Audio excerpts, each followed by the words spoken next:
One of the first words I learned when I got there was the Mexican word for nigger. And that goes to tell you how well I was embraced. And don't get me wrong, everywhere you go, there will always be people who are kind and pleasant and warm and don't give a toss.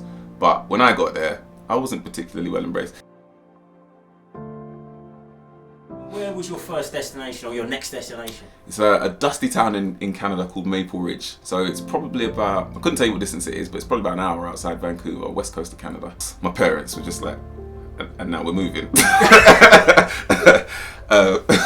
So I think it's because, so most of the moves that we've had are based on my mum's ability to get a job somewhere else. So my mum has historically always got itchy feet. She always wants to be somewhere new, doing something different. And her job as a midwife gives her that flexibility because there's never a place where people aren't looking for midwives.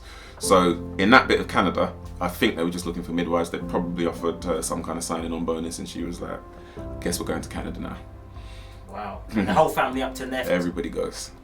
It was different. It's tough to move when you're that age, you know. It's tough to move because the rest of the world doesn't realise that there are black people in London. And it sounds like an ignorant thing to say, but it's an ignorant thing to think, I think. You know, so when I got there and people saw that we were black, they assumed that we'd come from America, but when I started talking and they could hear my accent, then it kind of blew their head. So it was predominant. I mean, that, you want to talk about the whitest place I've lived, it's Canada. That's that 90% white. A couple Asians in there, and then me and my brother's black ass. But so other than the shock that you were from England or from the UK, did you feel that there was a difference in the way people treated you in Canada as opposed to South London at the age of 10? A grown me would probably say there would naturally be a way that people treated me differently. A younger me probably was less perceptive of it. So my friends were my friends, the people who weren't my friends, and that's kind of how I made the distinction. I never really thought, these lot are my friends and I'm black, and is that different for them? And they never really made, certainly when I was younger, they didn't really make my blackness an issue. It wasn't a thing that we spent a lot of time talking about. We were kind of just brethren and that was it. And how long were you in Canada for? About 4 years. In Canada, they go elementary school, middle school, high school. Okay. And you start high school when you're 14 years old, and that's 4 years. That takes you to 18. So I left Canada just before my first year of high school. So that's a key period in life. That's a big transition. You're going from the small boys to the big boys, because you think about 14 years old, you're going to school with people who are 18. You know, the difference between a 20 and a 24-year-old isn't that big. The difference between a 14-year-old and an 18-year-old, that's a man, and that's still a boy. So it's an odd time to move. My parents they were kind of agnostic. They were kind of like, well, they'll figure it out. They didn't really think about, oh, this is this particular time. So when we left Canada, actually, my brother didn't come. Because my brother's 4 years older than me, and he was just finishing up high school. So he was like, I'm not going. So he stayed in Canada by himself. Ultimately, he ended up coming. I think he stayed there for maybe about a year by himself, but he ended up coming. But in the beginning, he wasn't coming because he was like, there's no point. So I moved just after, you know, you spend that time building them relationships in Canada so you can take them into high school, right? And that's kind of your buffer, that's your safety. The people that you knew before, you go to school with them, and that's who you can come up with. But I was moved, and it wasn't like they moved me from one bit of Canada to another bit of Canada that looked similar. They took me from one environment that was all white to a completely different environment that was in the south of Texas, literally on the Mexico border. So my dad worked in Mexico, drove to Mexico every single day. My school is 96% Mexican. It's a very different culture to anywhere that I've ever been before. So that was pretty. And that's just as I'm starting high school. So just as these formative years is really starting to kick in, it just dashed me into a new culture with a new set of, it's not just that we look different, it's that these aren't just Mexicans by skin color, they're Mexicans by culture. They do Mexican shit, they eat Mexican food, they have Mexican parties. When you're 15 years old and you're a female in Mexico, you have what's called a quinceañera, 15-year-old birthday party. It's almost like a wedding.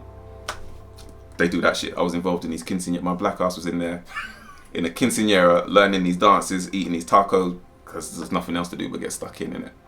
So how would you say the Mexicans embraced you as an outsider coming in? Not that warmly, you know. It wasn't that warmly. So if you consider 96% ish Mexican American in both the area and the schools, right? It's predominantly Mexican. I would say of that 96%, 65%, 70% speak Spanish fluently, right? As either a first or second language. One of the first words I learned when I got there was the Mexican word for nigger, and that goes to tell you how well I was embraced. And don't get me wrong, everywhere you go, there will always be people who are kind and pleasant and warm and don't give a toss. But when I got there, I wasn't particularly well embraced. When I first got, so the town that I went to high school in is a town called McAllen, Texas, right on the Mexico border. And I went to a school called McAllen Memorial High School. And for the first 8 weeks of my time in McAllen Memorial High School, I was only friends with the deaf kids. So it's just me sat at the deaf kids table. So I started to learn sign language, and they either hearing aids or but they were the only ones that were like, want to come and hang out. Everybody else was kind of like, see you later, black kid. If you were a white kid, do you think white kid from England, Charles? Do you think they would embrace you? I do. I think I would have been embraced differently. I think your question is a valid question. I think there will always be a mix, right? People always have different motivations. But I do think that if I was white or if I was Mexican and I just moved in from a different area, because you see it all the time. Mexican moves in from Chicago, all of a sudden he's got 100 veterans.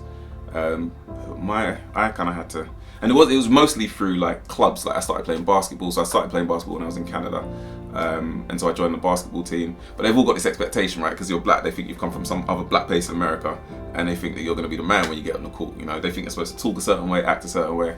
And if I get there and I'm like pip pip cheerio, and my free throw's not that dope, they're like, "What kind of black are you?" Couldn't even play football. And that was the worst bit because they were like, "Well, if you're from England, he's a football." No techers either. So how long were you in Texas for in total? I mean, I was in Texas in total for 8 years, but not all 8 years in that place. Right.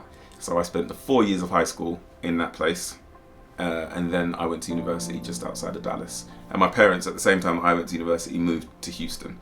And Houston is a massive cosmopolitan city. There, nobody's particularly worried. So we all had very different experiences of school because we all went to school in very different places. My brother's middle school and high school were thuggy. I don't know how he made it out of them.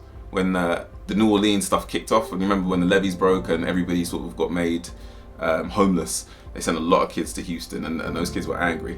They came from poor socioeconomic backgrounds and they were ready for war, and they sent them all to my brother's high school. And so the Houston kids and the New Orleans kids were beefing. So yeah, I mean I went to university in Dallas, just outside of Dallas, University of North Texas, and that was again a culture shock because that was my first real exposure to real black America.